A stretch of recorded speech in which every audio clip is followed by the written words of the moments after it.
The client dinner ended at 9:30 on a Thursday in October. I'd closed a deal worth $200,000 for our firm. It was the biggest contract I'd brought in all year, and I was riding high on that success as we walked out of the steakhouse in downtown Denver. My manager, Christopher Hayes, had been at the dinner too, watched me seal the deal, told the client I was one of his best account managers, said he was lucky to have me on his team. We got to the parking garage. I headed toward my car. He followed, said he wanted to talk about the deal, about my performance, about my future at the company. I stopped walking, turned around. The garage was empty, just our footsteps echoing off concrete. He stepped closer. Too close. I took a step back. He said, "You did great tonight, Amanda. Really impressive. You know I've always thought you had potential." I said thanks and tried to move past him. He blocked my path. He said, "We should celebrate. Just the two of us. Get drinks. Go somewhere quieter." His hand touched my arm. I pulled away. Said, "I'm tired. I'm going home." He said, "Come on. Don't be like that. We work so well together. I think we could work even better together if you'd just relax a little. Give this a chance." I felt my stomach drop. I knew exactly what he was suggesting. I said, "I'm not interested. I need to go." He dropped his smile. His expression went cold. He said, "You'll regret this." Those exact words. "You'll regret this." Then he walked away. I sat in my car for 20 minutes with the doors locked before I could drive home. My hands were shaking. I knew I should report what happened. Knew I should tell HR that my manager had just propositioned me in a parking garage and then threatened me when I said no. But I also knew how these things usually went. He was a director. I was an account manager. He'd been at the company for 8 years. I'd been there for 2. Who would they believe? I'm 31 years old. My name is Amanda Thompson, and I've worked in business development my whole career. Started at the bottom. Worked my way up through cold calls and rejected pitches and late nights. I was good at my job, really good. My sales numbers were consistently in the top 10%. I had a stack of commendation emails from clients. My performance reviews had been excellent for 2 years straight, but none of that was going to matter now. I could feel it. A week later, HR called me into a meeting. I walked into the conference room and found Christopher sitting there with Margaret Chen from Human Resources and Thomas Bradford, our VP of Operations. There was a manila folder on the table. Margaret gestured for me to sit. She said, "Amanda, we need to discuss some concerns that have been raised about your performance." I looked at Christopher. He wouldn't meet my eyes. I said, "What concerns?" Margaret opened the folder. Inside were documents, performance complaints, client feedback forms, email exchanges. She said, "We've received multiple reports over the past few months indicating issues with your work quality, responsiveness, and professionalism." I stared at the papers. I'd never seen any of these complaints before.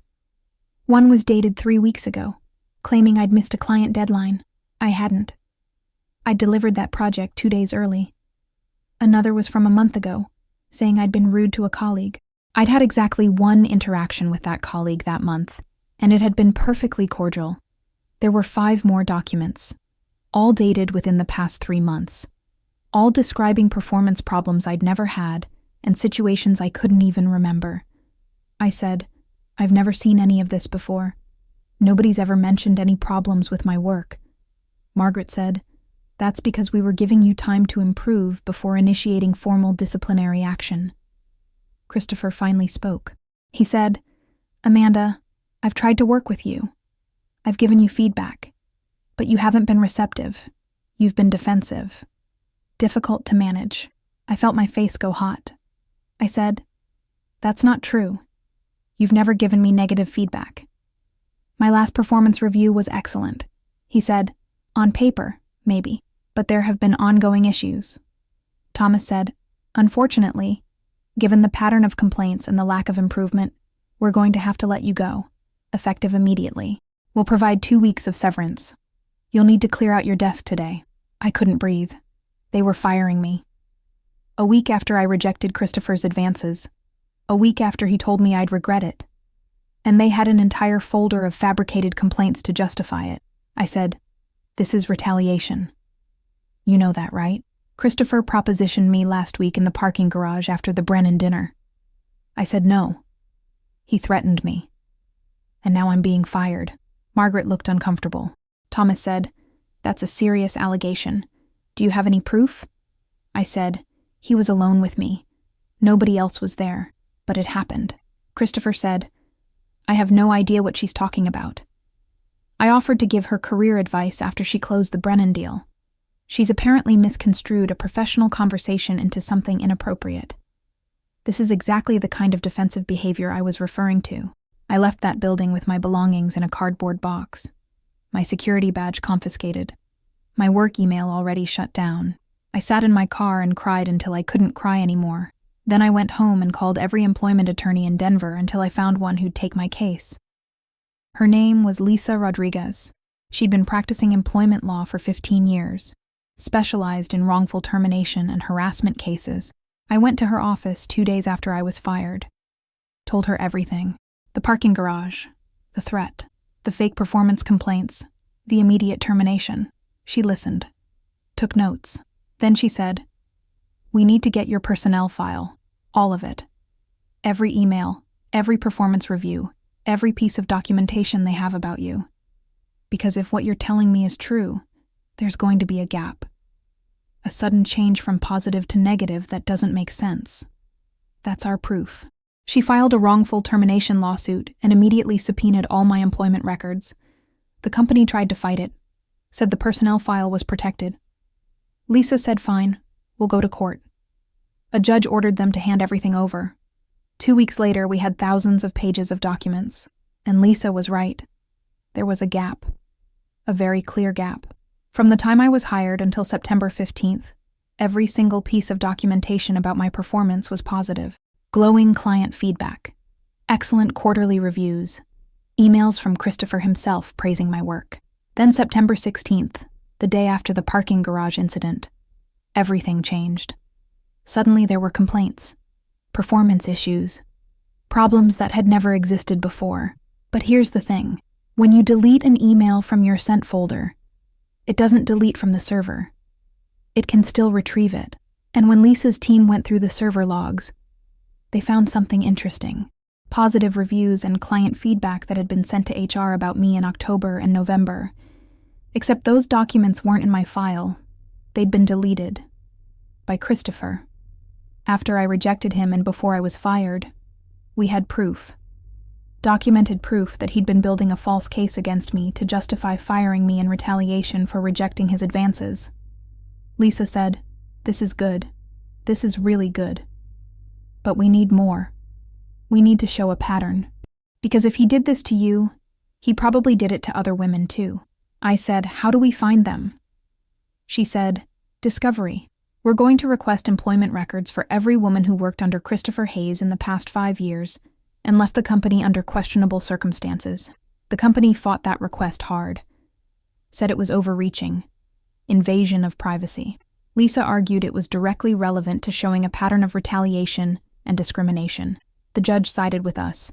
3 weeks later, we had the names of 7 women who'd left the company while reporting to Christopher. Lisa's team reached out to all of them. 3 agreed to talk. Their stories were almost identical to mine. Sarah Martinez had been an account coordinator under Christopher 3 years ago. He'd asked her out repeatedly. She'd said no. Within a month, she was written up for performance issues she swore never happened. She'd quit before they could fire her because she couldn't afford to have a termination on her record. Jessica Chen had been a project manager 2 years ago. Christopher had made comments about her appearance, suggested they have drinks after work. She'd declined. Her performance reviews suddenly turned negative. She'd been put on a performance improvement plan and eventually left for another job. Lauren Williams had been a senior account manager 18 months ago. Christopher had cornered her at a company retreat, tried to kiss her. She'd pushed him away. A month later, she was fired for allegedly mishandling a client relationship. All 3 women had documentation, emails, text messages, notes they'd kept. None of them had fought back because they'd been scared, because they needed references, because they didn't think anyone would believe them. But now they weren't alone. Now there were 4 of us. And Lisa said we had enough to not just win my case, but to go after the company for systematic harassment and retaliation. She reached out to the other 3 women's attorneys, proposed a coordinated strategy. They agreed. We were going to make this public. Make sure everyone knew what Christopher Hayes had been doing for years. Make sure he never got the chance to do it again. The company offered a settlement 2 weeks before trial. $120,000 for me, $75,000 each for Sarah, Jessica, and Lauren, plus agreements that Christopher would be terminated and that the company would implement new harassment training and third-party oversight of HR complaints. Lisa said, "Take it. This is a good offer. You'll never have to sit through a trial." But I said no. I said I want him deposed. I want him under oath. I want to watch him lie and then show the jury the proof that he's lying, because this isn't just about me getting paid. This is about making sure he faces consequences. Lisa respected that. She said, "Okay, we'll go to trial, but you need to be ready. This is going to be brutal. They're going to attack your credibility, your work history, your personal life, everything. Are you prepared for that?" I said yes, because I was. I'd spent 3 months documenting everything, gathering evidence, talking to other women he'd hurt. I wasn't going to back down now. The deposition was in January. Christopher showed up in a suit that probably cost more than my rent. Sat across from me and Lisa with his 2 attorneys flanking him. Smiled like this was all just a misunderstanding. Lisa started with basic questions. How long had he worked at the company? What his role was? How many people he supervised? Then she asked about me. About my performance. About the night of the Brennan dinner. He said I'd been a good employee initially, but my performance had declined over time. Said he'd tried to help me improve, but I'd been resistant to feedback. Said he'd never made any inappropriate advances, never propositioned me, never threatened me. Everything he said was a lie, and Lisa had the receipts. She pulled out emails, the ones from before September 15th where he praised my work, called me one of his best team members, recommended me for a bonus. Then she pulled out the deletion logs, showed him proof that he'd deleted positive feedback about me from the server after I rejected him. Showed him the fabricated complaints that appeared in my file the same week he threatened me. His face went red. His attorneys tried to object, called for a break, but Lisa wasn't done. She pulled out statements from Sarah, Jessica, and Lauren. Showed him documentation of the same pattern repeating with 3 other women. Asked him to explain why every woman who'd rejected his advances ended up fired or forced out within weeks. He couldn't explain it. He stammered. Said it was coincidence. Said the women were lying. Said I was orchestrating some kind of conspiracy against him. But the evidence was overwhelming. Emails, server logs, performance reviews, witness statements. A clear pattern spanning 3 years. His attorneys looked sick. They knew they were going to lose. What Christopher didn't know was that someone else was watching. Someone who'd been waiting for the right moment to come forward. Lauren Williams, one of the other women he'd targeted, had left our company and gone to work for Preston and Associates, our biggest competitor. In 18 months, she'd worked her way up to vice president. She was successful, powerful, respected, and she'd been following my case closely. When she heard we were going to trial, when she saw the evidence we'd compiled, she decided it was time to tell her story publicly. She called Lisa 2 weeks before trial. Said, "I want to testify. I want to tell the jury what he did to me. And I want to make sure everyone in this industry knows what kind of man Christopher Hayes is." Lisa said, "Are you sure? This is going to be very public." Lauren said, "I'm sure. I've been quiet for too long. It's time to speak up." Lauren's testimony changed everything. She wasn't just another victim. She was a vice president at a major firm, someone with credibility and power. When she took the stand and described how Christopher had harassed her, how he'd retaliated when she rejected him, how she'd had to rebuild her career from scratch after he destroyed her reputation, the jury was riveted. And when Lisa showed the same pattern of deleted emails and fabricated complaints in Lauren's case, it became undeniable. Christopher Hayes was a predator who'd been using his position of power to target women for years, and the company had either known and done nothing or been willfully blind to what was happening on their watch. The trial lasted 2 weeks. The jury deliberated for 6 hours. They found in favor of all four of us, awarded me $275,000 in damages. Sarah got $180,000. Jessica got $200,000. Lauren got $250,000. Total damages, including punitive awards against the company, came to over $2 million. But more importantly, Christopher Hayes was fired. Not allowed to resign. Fired for cause with no severance and no references. His reputation in the industry was destroyed.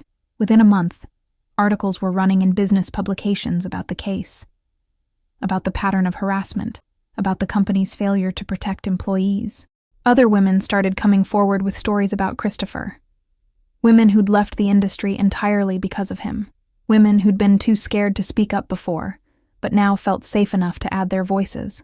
The company implemented sweeping policy changes, mandatory harassment training, independent review of all HR complaints, third-party hotline for reporting misconduct.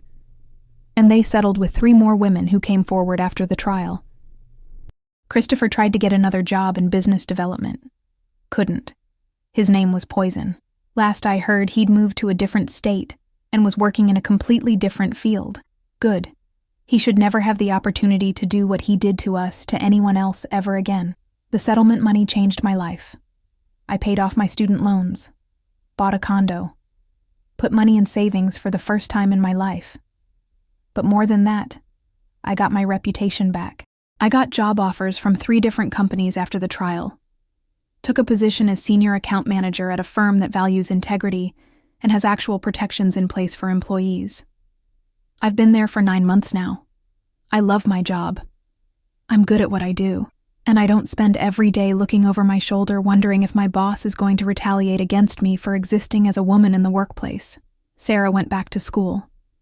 Got her MBA. She's now working as a marketing director at a nonprofit. Jessica started her own consulting firm. She represents small businesses and has built something incredible. Lauren is still a VP at Preston & Associates and is being considered for partner. We all stay in touch, meet for dinner every few months, talk about our lives and our work and how far we've come. We call ourselves the Christopher Hayes Survivors Club. It's both a joke and not a joke, because we did survive. We survived his harassment, his retaliation, his attempts to destroy our careers, and we came out the other side stronger. People ask me sometimes if it was worth it, fighting back, going to trial, putting my name and my story out there for everyone to see. And I tell them yes. Absolutely yes, because I wasn't just fighting for myself. I was fighting for Sarah and Jessica and Lauren and every other woman Christopher targeted. I was fighting to make sure he couldn't do it anymore, to make sure the company took responsibility, to make sure other women in our industry knew they didn't have to stay silent, that they could fight back and win. That night in the parking garage when Christopher said, "You'll regret this," he thought he was threatening me, thought he was telling me that rejecting him would cost me everything. And in a way, it did. It cost me my job, my sense of security, months of stress and fear and uncertainty. But I don't regret it, not for a second, because staying silent, accepting his advances out of fear, that would have cost me something far more important. It would have cost me my dignity, my self-respect, my sense of who I am. And I wasn't willing to pay that price. No job is worth that. No paycheck is worth that. I'm 32 years old now. I make $95,000 a year. I lead a team of 6 account managers, and I mentor young women starting out in business development. I tell them my story, not to scare them, but to prepare them. To let them know that harassment happens, retaliation happens, but fighting back is possible. Winning is possible. Justice, slow and imperfect as it is, does sometimes arrive for those brave enough to pursue it. I show them how to document everything, how to recognize the signs of retaliation, how to find a good employment attorney, how to build a case, how to stand up for themselves even when it's terrifying. And I tell them about that moment in the deposition when Christopher Hayes sat across from me and lied under oath, and Lisa pulled out document after document, proving he was lying. And I watched him realize he was going to lose. That moment made everything worth it. Every sleepless night, every panic attack, every time I wondered if I was making a mistake by fighting. Because in that moment, the power dynamic shifted. I wasn't the vulnerable employee anymore. I was the woman with evidence and witnesses and a legal team. I was the one with power, and he was the one who was going to face consequences. Finally, after years of getting away with it, he was going to face consequences. That's what fighting back looks like. That's what justice looks like. And it feels pretty damn good.